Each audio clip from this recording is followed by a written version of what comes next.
گوش کنین ببینین چی بهتون میگم. نرین پلاستیک و زباله مردم رو پاره کنین. مردم خودشا چیزی ندارن بخورن، به هوای چیزی نباشین. بخصوص شب جمعه آشغال چیزی میذارن برین پلاستیکا رو پاره منین، خجال از یا میرن جلو همسادا، جلو تالارا جمع نرین. مردم نفر 300 400 تا پول تالار میدن تا بشقابا تالار رو مخورن.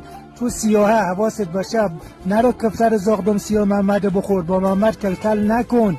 او آدم یرگه کل شق یا مزنه نافورت میکنه. برین 2 تا موش بگیرین.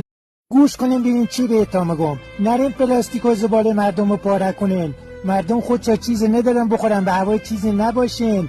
بخصوص شب جمعه آشغال چیزی میذارن برین پلاستیکا رو پاره منین، خجال از یا میرن جلو همسادا، جلو تالارا جمع نرین. مردم نفر 300 400 تا پول تالار میدن تا بشقابا تالار رو مخورن. تو سیاهه حواست باشه، نرو کفتر زاغدم سیاه محمد بخور، با محمد کلکل نکن. او آدم یرگه کل شق یا مزنه نافورت میکنه. برین 2 تا موش بگیرین.